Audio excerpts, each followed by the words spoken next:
You are listening to Fantha Tracks. Because of the following special program, Wonder Woman and the Incredible Hulk will not be presented this evening.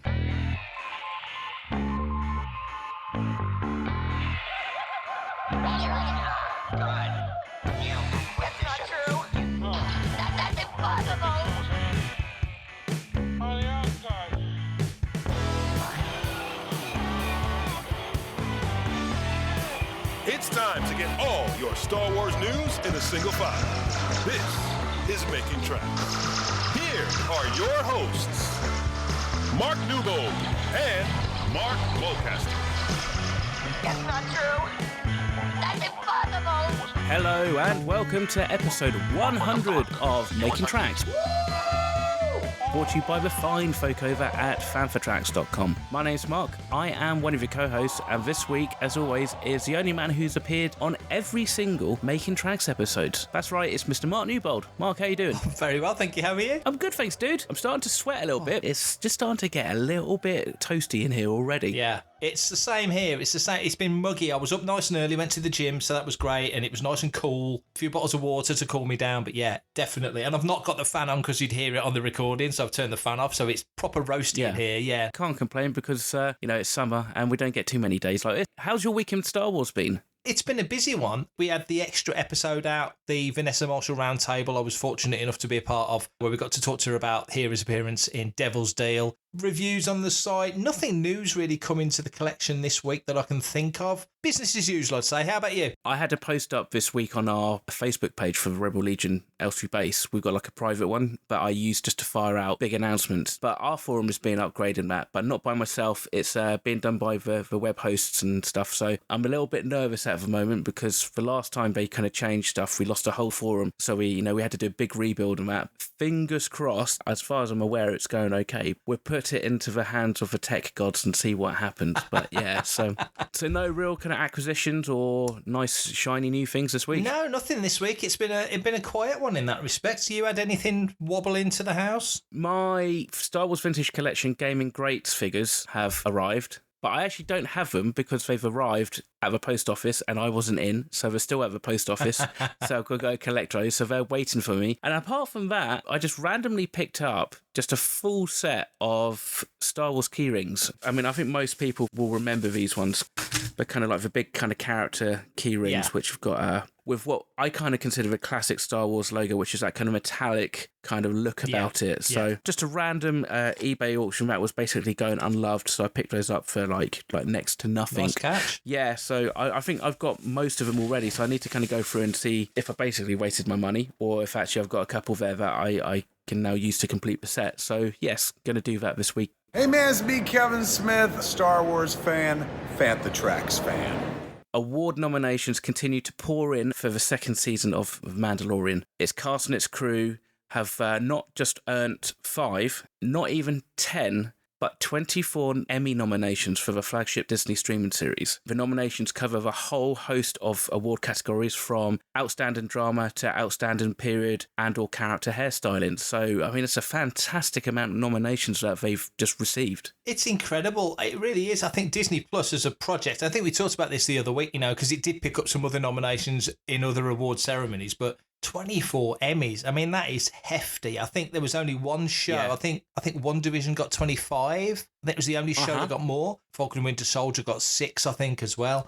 Just incredible. But like you say, dramatic score, best supporting actor, best guest actor, Carl Weathers for that one, Timothy Oliphant as well. Outstanding drama series. I mean, that's the biggie for the show, isn't it, really? And then visual sound effects, like you say, all the way through. 24 nominations. Absolutely incredible. I think the season 1 got 15 nominations, which was amazing.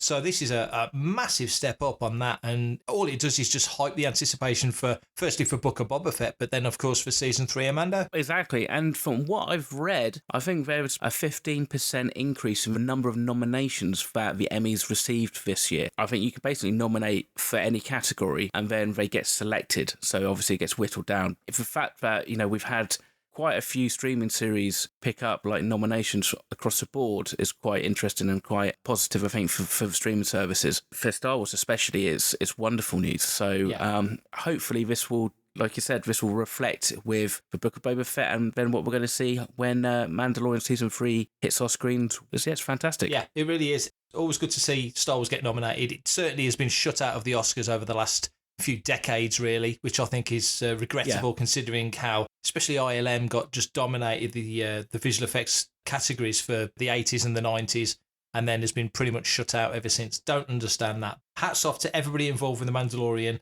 Hi, this is Dave Chapman, and you're listening to Fantha Tracks. Disney Gallery The Mandalorian is getting its own special edition. We like special editions in Star Wars. They're releasing an extended version of the behind-the-scenes documentary for Season 2, which will also include how they turned 68-year-old Mark Hamill into 30-year-old Mark Hamill for the end sequences of The Mandalorian. I think everyone was kind of feeling like this is what they'd see when the episode came out originally, and now we're getting this version of it. What do you make of that? Do you think they'll really show us the nuts and bolts of how it was done? I hope so. To be fair, they probably kind of have to, really. If it's going to be 45 or 50 minutes in length, which is what I think the galleries are, that's a lot of time to fill with other stuff. I was thinking about this, and I just wonder if maybe they made a decision that when the gallery came out originally for Season 2 of the Mando, it was still too close to when the finale had hit, and maybe they wanted to make sure that they kept the spoilers and behind the scenes stuff to a minimum. And maybe even actually it comes down to they wanted to maybe discuss how this technology is going to affect production going further, and there might have been some discussions behind the scenes as to whether or not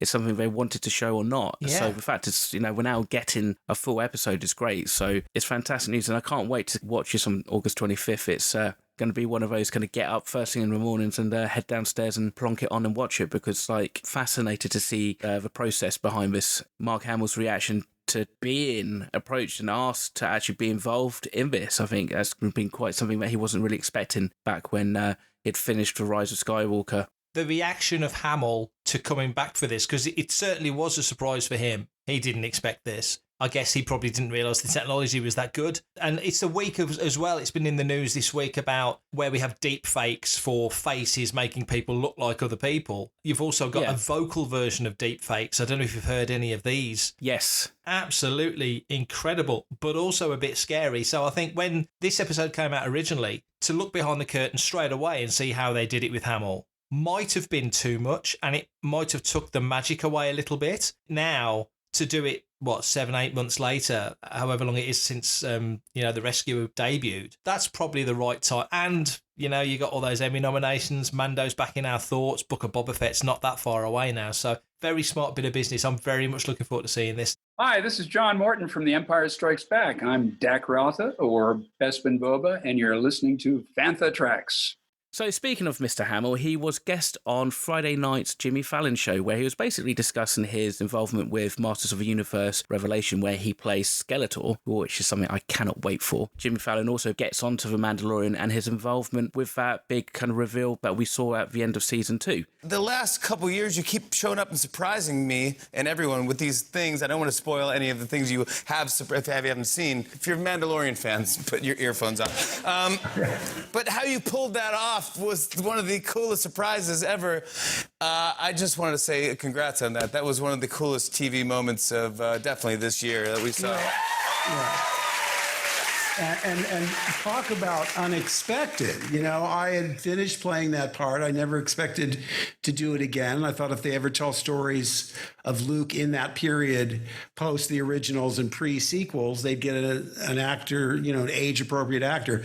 So when Jon Favreau and Dave Filoni told me about what they wanted to do, I was just stunned. Yeah. But one of the main things with Mandalorian is you are sworn to secrecy. I can't even talk about it with my family, even now. You can hear the excitement in his voice when he's talking about it. We're 7 or 8 months past the rescue. It's safe to talk about to a certain degree. I mean, he's said it before, hasn't he? He sort of said, never expected to come back. Couldn't believe it happened. But even he thought they would get a younger actor. And that's the first time we've heard that. Even he thought, well, I guess they're just going to get a younger guy. And if they want to do more stuff with Luke, unless the technology really is at the point now where they can actually do it. And again, deep fakes for the faces and this AI thing for the voices. If Hamill's happy to lend his voice, great. Because if they can make Luke look like that on a regular, ongoing basis for television, nobody loses. It's great. He's still acting as Luke Skywalker in a slightly different way, performing the character and giving him the heart that we want him to have.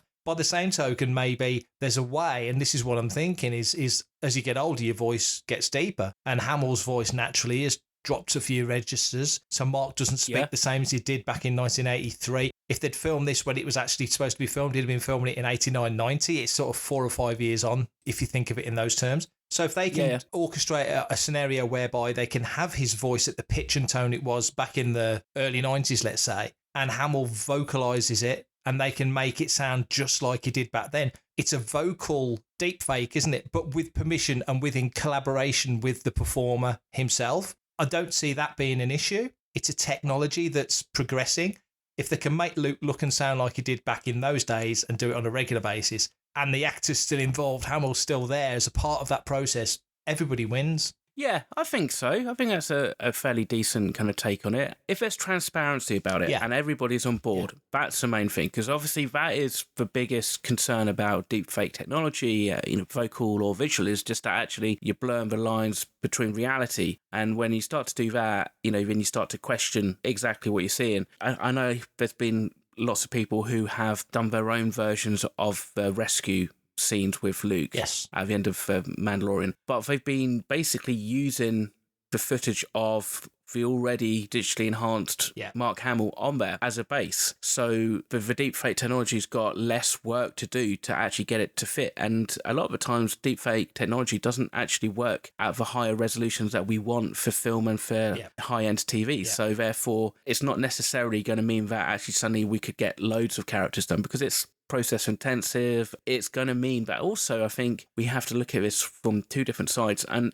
Mark kind of says it himself in some degrees. He was saying that, he thought that they would have got an age-appropriate actor. And I kind of figure that out of anybody. I think Mark would probably also be on board to kind of let somebody else run with that role, because Mark, yes, he's done with Joker, but there's been so many different iterations of the Joker and different actors have played it. He doesn't necessarily have ownership of the Joker from Batman. I think maybe with Luke Skywalker, it could be something like that. So balance is actually, yes, it was fantastic. And for something like the end of The Mandalorian, it's amazing that we've seen Mark Hamill and a younger looking Mark Hamill than what we could normally expect be in that role. But have we then maybe shortchanged ourselves by not necessarily getting another actor in to do it, introduce us to maybe the next 20 or 30 years worth of actor who could pick up a Luke Skywalker story and run with it naturally, a bit like with Alden Ehrenreich and Han Solo. So it swings around about, but I think the main key thing to take away is the fact that Mark was involved. And if Mark's involved, it lends the stamp of legitimacy to it. And it's not just been some kind of cheap trick that the production has tried to kind of pull on us just to make a scene work. Yeah, no, I completely agree with that. Hamill would probably look at Harrison Ford when he was dealing with that scenario with Solo. And you've got those great pictures of Ford and Ehrenreich together talking. Apparently they got on and discussed the character. And you wonder if there had been a particular situation where Hamill could have sat down with a young... Everyone keeps saying about Sebastian Stan. Sebastian Stan's too busy and too old to do it. So they'd have found somebody else. And Hamill has that conversation. A conversation that Carrie Fisher never had the opportunity to have, because now there's rumours that the Kenobi show will also feature a young actress playing a child Leia, in the same way that people are thinking that Kenobi may also have a young actor playing Luke. So they're sort of bringing through the next generation of characters and actors. But with terms of technology, if it's used in the right way, in the way that Guy Henry was made to look like Tarkin, 5 years ago now for Rogue One, completely with the blessing of the Cushing estate and the Cushing family. If they do it in the right way, if it's done respectfully, I don't see a problem with it. This is Steve Bloom, voice of Zeb Aurelius, and you're listening to Fantha Tracks. Caravast. May the force be with you. So earlier this week, Mr. Newbold was invited to one of those Hasbro fan calls that Hasbro guys have with many of the different fan sites across the internet. And they kind of let a rather large secret slip.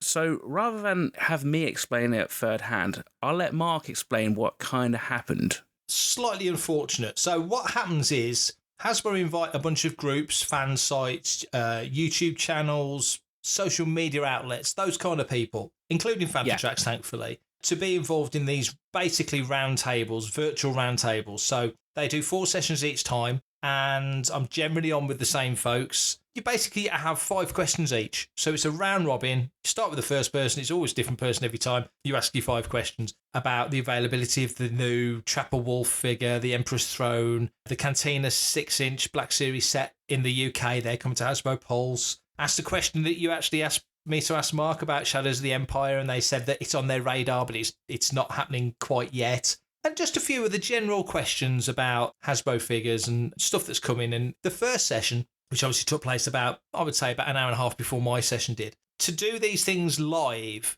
with the fan sites recording it, understanding that it will be shared. I think it's incredibly brave of Hasbro to do that because one errant question can throw you off. You can slip up and say the wrong thing. It's very easy to get misconstrued. It's a very active and attentive fandom who pick up on a lot of stuff.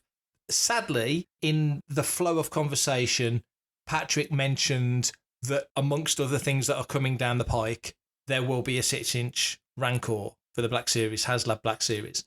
As soon as those words left his mouth, his brain must have thought, oh my God, what have I said? Because within minutes of the session finishing, it was out there. So by the time my session was session 4, it was already out there. I think you messaged me, Brian messaged me, Matt messaged me. It was out there. Hasbro did the right thing, and these things happen. They must know that this was not done with any malice. It wasn't done out of sloppiness or lack of attention. It was just the flow of the words that came out of his mouth. They did the smart thing and got ahead of it. And the following day, thankfully, an article went up on StarWars.com basically saying that, yes, there will be a 6-inch scale Black Series, big, nasty-looking Rancor coming out. So when we say 6-inch Black Series scale, we're actually talking about a Rancor that's going to be about 82 centimetres in height, or 32 inches if you're still Imperial. By no means a small little product. So yeah, this is going to be the next Hasbro HasLab offering. I'm guessing all the details and how the funding is going to happen and the tiering and stuff like that's going to be released after the summer conventions or something. I mean, I'm just thinking of when they've done the previous two. They probably don't want to put too much shadow on the fact that they've just announced a 32-inch Galactus figure for Marvel, so it's the same kind of height, and that comes with, like, was it 70 points of articulation? So hopefully this Rancor is going to be super articulated to the point almost whereby it might even be as articulated, if not more articulated, as the model that they actually used to shoot the thing back in, 1982 for Return of the Jedi. So it's quite exciting now. And actually yesterday, me and a good friend of mine, Phil Parker, we were sat down kind of like trying to think of like what potentially the different tier awards could be. And is this going to come with, it could just come with some kind of scenery, or are we going to expect maybe like a Malakili figure? And my hope is that we get a bisected Gamorrean guard that basically you can actually shove in his mouth. You can then have just his little legs kind of poking out from his mouth. But there's loads of different options from this. I mean, have you got any thoughts on that? Yeah, I think that's a great idea actually. Yeah, I think you've got to have some skulls. There's got to be some skulls. There's got to be some bones and rocks and such to build a bit of a diorama. I think the Rancor Keeper is a great idea, because I don't think you'd get Malakili on his own on a card. So I think that's a decent idea. And also, Gamorrean Guard in half. I don't know. Maybe this is the place that you would release an Ula figure. Maybe if you were ever going to do a 6-inch Ula. Would Disney go there now? Is it too risque? We are very Victorian these days, so maybe it's a bit too saucy for palettes these days. I don't know. I think the scene, and then the door that Luke opens, maybe the gate. I don't know. There's a few options. I've never really known who it is, but who is the the mate of Malakili? The guy who kind of comes in and consoles him. That's a really good question, and that would be a great stretch goal. When the sail barge came out, there was difficulties getting it in the UK. When the Razor Crest came out, I think we both got ours through Zavi. I think now we've got HasLab now in the UK, and Patrick said about those 3 releases from last week, we talked about in last week's show, that they will be HasLab exclusive in the UK because we've got HasLab. And one of the things that he did say in the talk was, when's HasLab coming to Europe? And Patrick said, we are working on it. Don't think we're not thinking of these things. It is being worked on because, of course, they're at a disadvantage. So because we've got HasLab, I can only assume that this will be HasLab only in the UK. So if you're not signed up to HasLab, get signed up, because if you want to get this Rancor, which I think is just going to look incredible, this is the way to do it. Hi, this is Steve Grad from Beckett Authentication and Pawn Stars. I approve and I authenticate Fantha Tracks, and you should too. So readers of Fantha Tracks will have noticed we had a competition running over the last week or so. The competition was in collaboration with Norse Legion, gave you the chance to choose the next medal that those guys release. The choices were the AT-AT Driver medal or the Clone Trooper Order 66 medal. The winner has been chosen, and so has the winner of the medal. The medal that most people picked was the Clone Trooper Order 66 medal, and our random winner from all of our entrants was Kelly Collister. So congratulations to Kelly.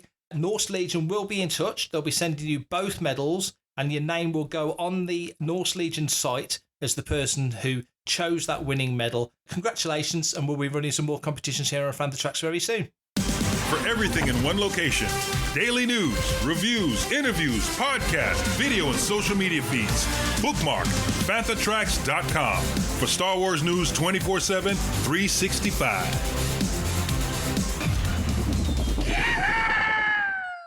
So as Mark mentioned at the top of the show, it's our 100th studio episode today. It's actually our 137th episode out of all episodes, because we've done episodes at conventions, we've done special episodes and so on and so forth. But studio episodes, it's our 100th episode. We've had a few messages from people out in the Twitter sphere and via email. I'll read a few of them out. The first one was from Steve Clark on Twitter. A huge congratulations on reaching the 100th episode, so thank you for that, Steve. Paul Beck via email.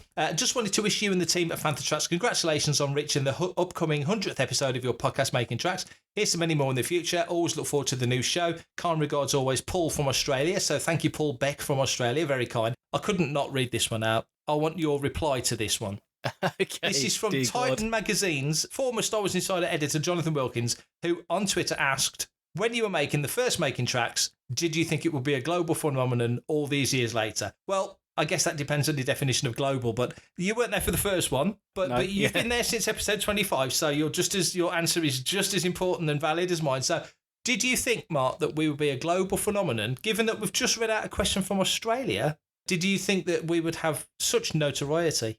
Well, to be fair, I didn't even think I was going to make it past episode 26 as a host. So, yeah, I mean, it's great. I suppose it's it's a power of podcasting and the internet, and the fact that clearly pandemic, like I said before, does actually help you kind of get through a few episodes because, you know, everybody's been kind of locked away at one point or another. So it's given, hopefully, people a chance to catch up on some news and have a bit of a laugh and all that. So, you know, thank you to everybody who kind of sent in their well wishes. It's quite nice to know that there are more people listening than at least I realise. And I know there's at least 3 people who have listened recently. So that's great news. Well, the only person I ever worry about when I'm recording Making Tracks is you, Mark. So there could be many millions listening. It's not in my peripheral vision. I'm just focused on what you're saying. So that's all that matters to me. So anyway, thank you for those messages from Steve, Paul and from Jonathan, and the other messages we got as well. We've had more than that, but many, many thanks. And we'll push on towards episode 200 now, I think. Why not? Fantha Tracks. Voodoo! This week's new episode of A Bad Batch was entitled Rescue on Ryloth, where distress transmission calls Clone Force 99 back to Ryloth. Funny that. Twi'lek freedom fighters Sham Syndulla and Eleni, his wife, have been imprisoned by the Empire and falsely accused of the fake assassination attempt on Ryloth Senator Orn Fritar, who we learn is still alive. So those, including me and Mark, you know, who were getting our knickers in the twist last week about the fact there might have been another cannonballs up, can kind of relax a little bit now, so which is all good. Anyway, back to the story. With Mr. and Mrs. Syndulla captured, has left her daughter Hera to try and call Amiga and convince Bad Batch to help rescue her folks. Despite Hunter's initial hesitation and the odds being totally not in their favour, they kind of pull it off. So you could say this was slightly more of a satisfying ending to this two-parter than I think we kind of thought by the end of last week's episode. And it really sets up a great storyline for the back end of the season. Yeah, I mean, I didn't anticipate this episode. I mean, until I saw the title of the episode, of course.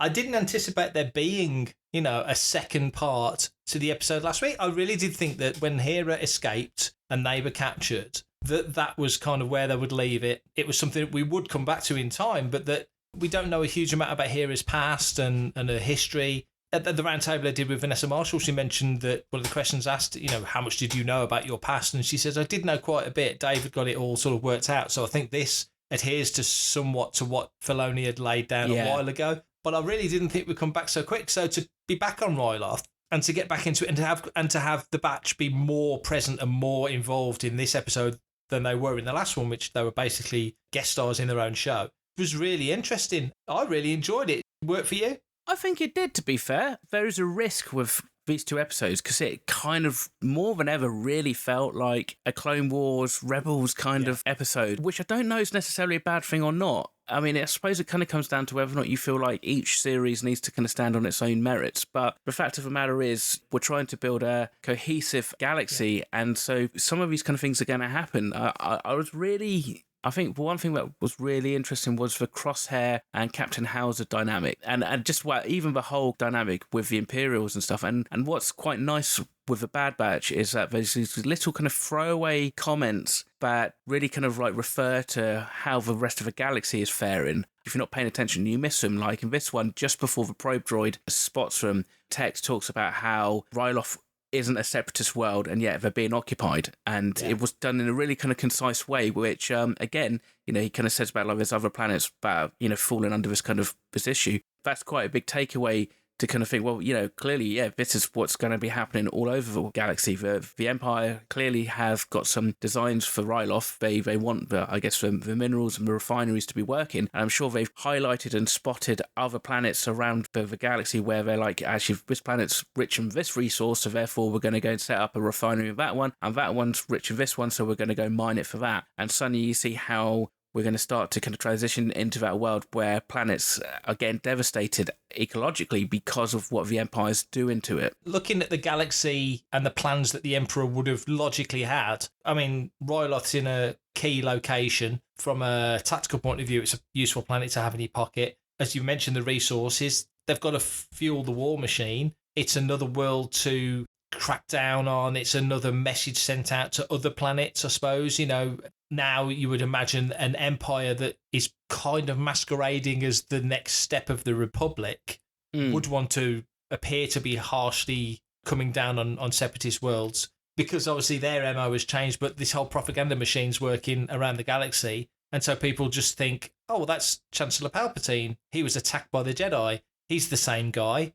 We know as remote viewers that, he's pulled the biggest switcheroony in galactic history, hasn't he? The general public can't see it. So I think this one really, for me, was very much about Hera and Omega being on the same page. And Hunter, increasingly, and it's something we've seen through pretty much every episode since they met her, Hunter's now realising, she's not an innocent. She's not naive. She knows stuff and she can figure stuff out. Sid wouldn't be surprised at all. She wants to do the whole Dejarit thing and go, yeah, this kid sees the pieces on the board. And she did in this one. Her and Hera came up with a plan. And I just love that moment where Hunter's like, not worth the risk. And Omega has that little moment where she's like, your soldiers, isn't this what you're supposed to do? There's an element of naivety about that, but it absolutely pushes Hunter's button, because from that moment on, he's almost like, well, go on in. Prove me wrong. Tell me I'm wrong. Tell me why I'm wrong. If you can come up with a plan, we'll do it. And I love that. Even to the end when Cham gives him the money, he's like, keep it, you're going to need it more than us.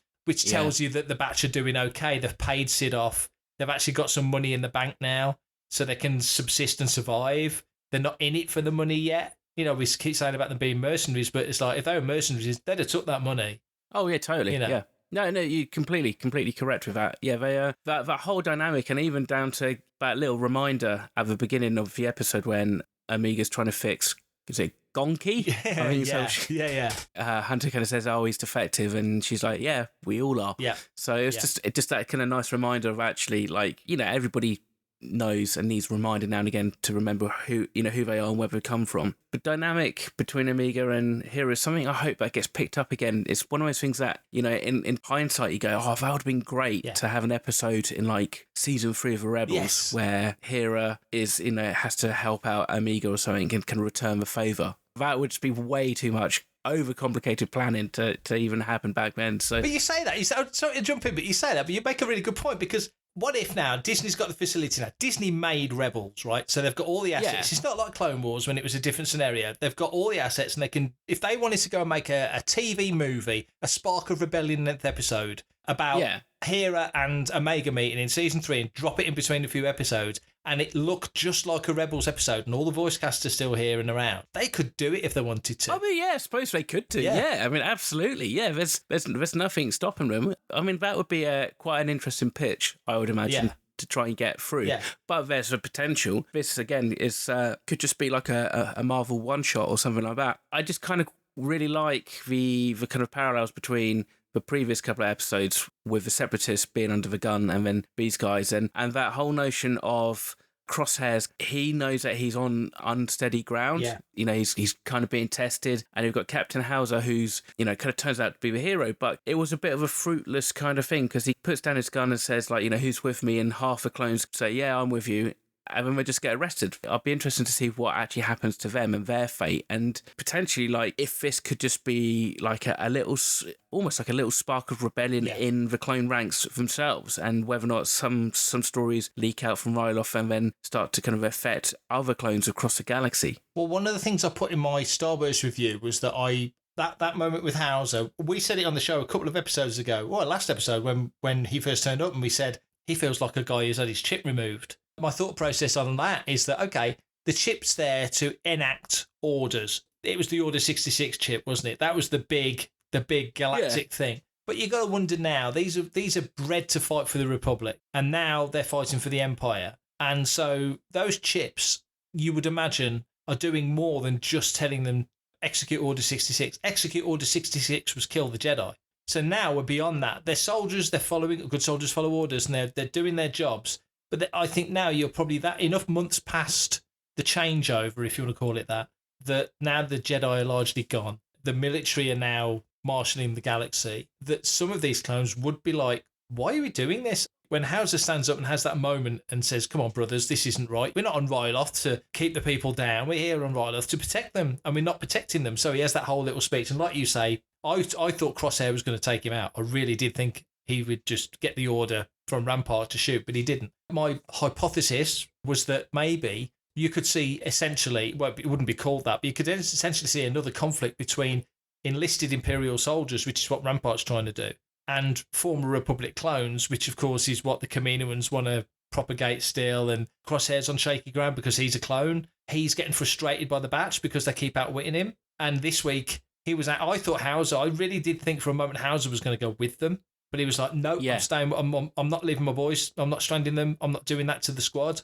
There's definitely going to be more from Hauser. I'm just so interested in Omega. I've just found she's become my focal point of the show, which I never expected when this show started off. She's developing, and I mean, I think even though like each episode, the batch get a few kind of lines here and there, the thing that's kind of missing really beyond interactions with Omega is actually any kind of interactions between the clone troopers themselves. So the heart-to-hearts are always with Omega. It's Omega who's kind of trying to kind of remind Hunter of his duty and stuff like that. And between them, there's very few interactions that we see between, let's say, Echo and Tech and stuff like that. And so she's kind of, I think, become a linchpin. So again, like we saw a few episodes ago, if she's removed from the batch now, they're going to be really at a loss. Oh, yeah. I mean, she's become so integral. I think if they'd have gone out into the galaxy as a quintet, as the five of them with Crosshair, they would have really struggled to survive. I think it's Omega being a bit savvy and a bit cute. She's a kid. People like kids. Sid gravitated towards her. She wouldn't have gravitated towards the others. Hunter wouldn't have countenanced having any kind of relationship with Sid. They'd have struggled. They'd have really struggled, I think. So she is more key to the batch as a unit that's got to survive in that post-Order 66 era than even they probably imagine. I mean, they couldn't get her back quick enough when Cad Bane took her. They were kind of scrabbling and panicking, not just because they were concerned with her, but I think also at the back of their minds because they were like, we really need this kid. So her role is becoming more and more essential every week. Yeah, and so, I mean, obviously we see basically at the end of the episode, Crosshair ask for permission to go hunt the Bad Batch, which is kind of, I think, probably a plot point that I think we were going to basically have from the get-go, but I think what they've actually needed to do is kind of build up the Crosshair frustration and possibly even embarrassment a little bit. I mean, admittedly, you kind of think the whole diversionary tactics is pretty basic, really. it's something that they must have done loads. And so what was quite interesting was this, how his strike force were, even questioned him, staying behind. It shows how green the Imperial new recruits are, and having got the experience that the clone troopers have. So I'm going to be really excited to see how over the next 3 or 4 episodes, and I'm guessing the final episode is going to have the big kind of showdown between Crosshair and maybe Hunter, how Crosshair's role kind of develops and how he's now going to be pressing them and maybe kind of forcing them to make moves that maybe they weren't necessarily ready to do. Hi, this is Gareth Edwards, director of the best standalone Star Wars film since Caravan of Courage, called Rogue One. You're listening to Fantha Tracks. Enjoy. We have another listener's question for our 100th episode. It's from Rob in Holland, and I shall read it out. As positive Star Wars fans, how do we keep the community nice? There's so much hate against Disney that it's not fun anymore to go on social media. What needs to happen for this to go away? So I think it's a very, very pertinent question, very commonly thought question. It's been on our minds for a while. Star Wars fandom has wobbled a bit, I would say. Certainly on social media, we've had no celebration to focus on. It's not coming for another 7 or 8 months. We've not been able to get together face to face for a long time. Can't wait till we do. What do you think? You make some great points. How do we keep the community nice? How do we have it as a busy, bustling, energetic, conversational fandom like it used to be quite a while ago now, but like it used to be? Social media can be hard work sometimes. What can we do to try and stir this up and make it a fun, active place again? I mean, I think quite rightly, one thing that Rob's done, and thank you for the question, Rob, I think is possibly take a step back from social media. And I know it's hard because social media is the hub. It's where the gossip, it's where the rumours, and it's where the news kind of comes and drops and people talk about and discuss it. No one's forcing anybody to be on social media. And in fact, I've known many, many friends who have, either take a break and reassess what they need. And some of them decide, well, actually, I'll keep Facebook because that's where my true friends are, and I'll get rid of Twitter, and maybe I'll keep Instagram because I like to look at myself in photos or whatever. So I think that's obviously the one thing you could do. But I think people just need to remember that, Star Wars is Star Wars, and we have no control over it, really. There's a certain amount of kind of optimism you have to have. You're going to have to put a little bit of faith in people that they're going to do the right thing. And I think, obviously, a lot of fans, especially older fans, were shaken by what happened in the sequel trilogy. But then I think a lot of goodwill and a lot of faith was restored because of shows like The Mandalorian. So I think we just have to kind of put a little bit of hope and faith in the fact that Star Wars is now becoming bigger.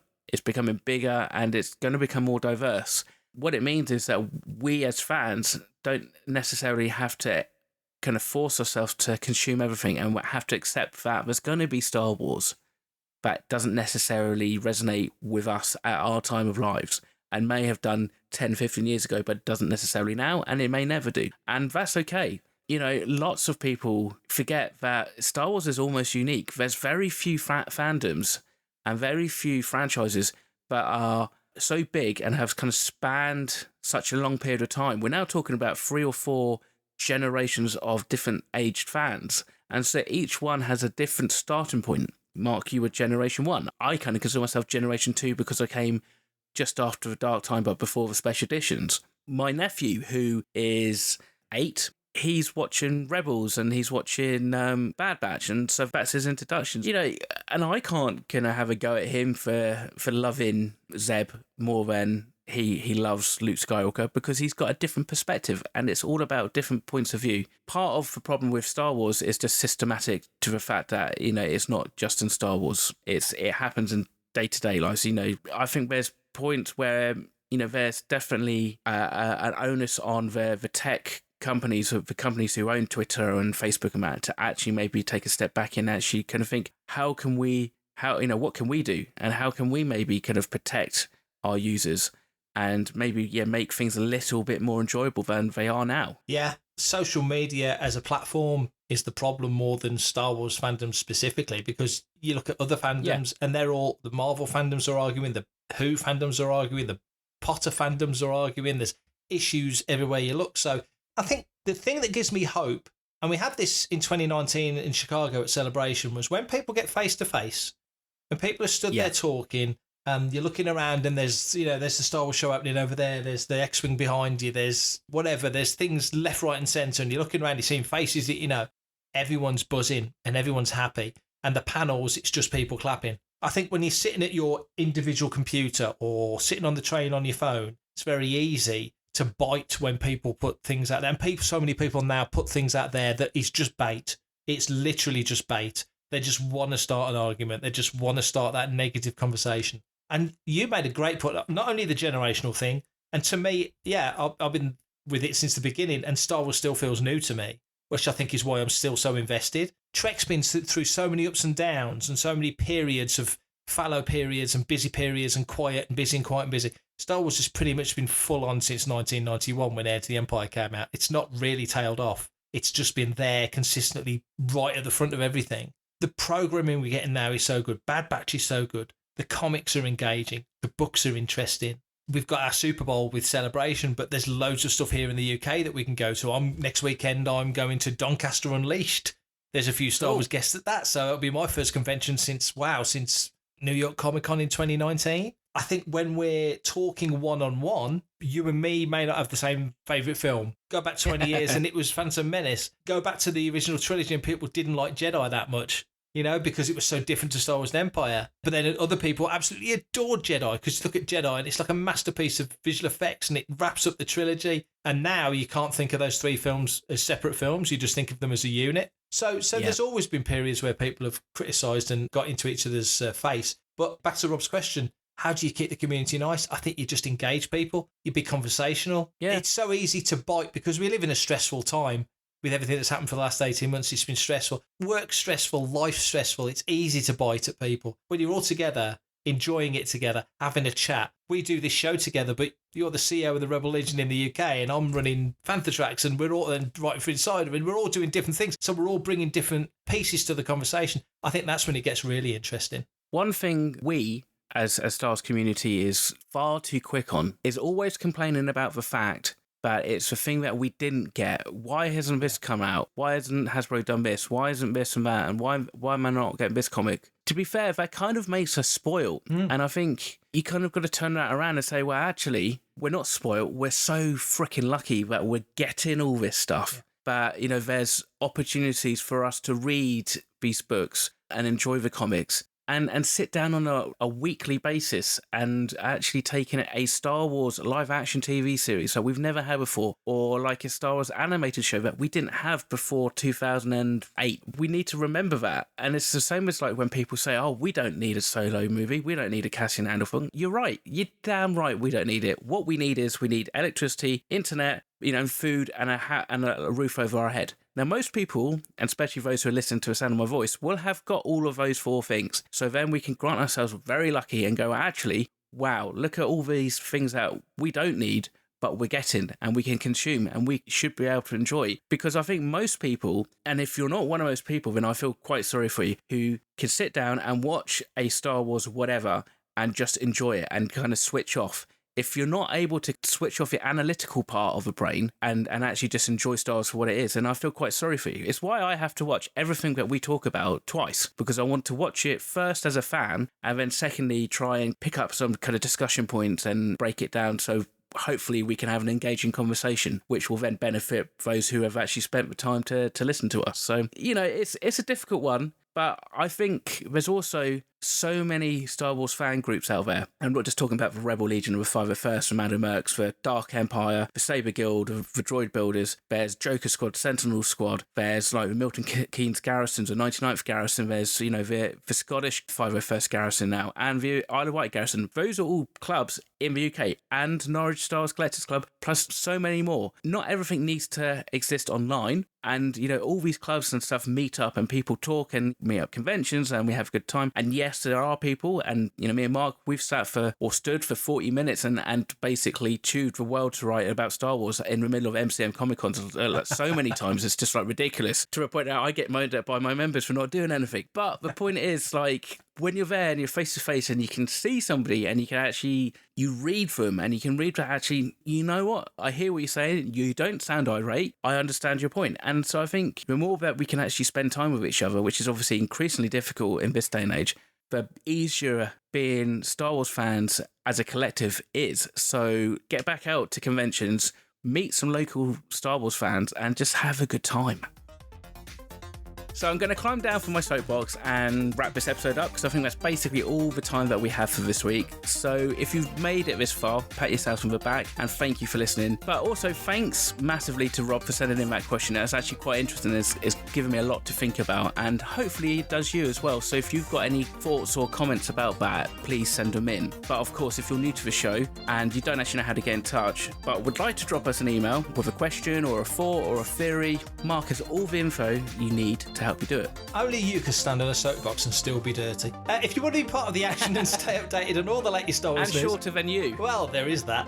Visit panthatracks.com or check out the free Fantha Tracks app through the App Store to follow us on your mobile device. You can reach out to us and send in your listeners' questions by emailing radio@fanthatracks.com. So please, we're all out of questions. We want more questions for episode 101 and going forward. So get them in, please. Send them in. radio@fanthatracks.com. Comment, like, and share on any of our social media feeds @Fantha Tracks, and be sure to subscribe. Leave a review, preferably a 5-star one, on Amazon Music, Audible, Apple Podcasts, Google Podcasts, Spotify, or your podcatcher or smart speaker of choice. And as always, thanks to James Semple for composing the Fantha Tracks intro, Adam O'Brien for our Making Tracks opening music, and Mark Daniel and Vanessa Marshall for our voiceovers. Remember, tune in to our weekly Fantha Tracks news show, Good Morning Tatooine, live Sunday evenings at 9 o'clock UK time, 4 p.m. Eastern, 1 p.m. Pacific, on Facebook and YouTube. As always, Mark, thanks for your time. Mucho fun now. That's right, buddy. Yeah, much fun has been had by all. And yeah, do check out the Fantha Tracks YouTube channel. Make sure you hit that subscribe button because the guys, Brian and Mark, they do upload roundtables and stuff that actually is really interesting content during the week. So do that, then you'll be happy. And until next week, Mark, look after yourself. I will. Everybody else, you know the drill by now. Wear a mask, make sure you definitely get vaccinated, have fun, and may the force be with you. Coming up next on Fantha Tracks Radio, it's another episode of Making Tracks.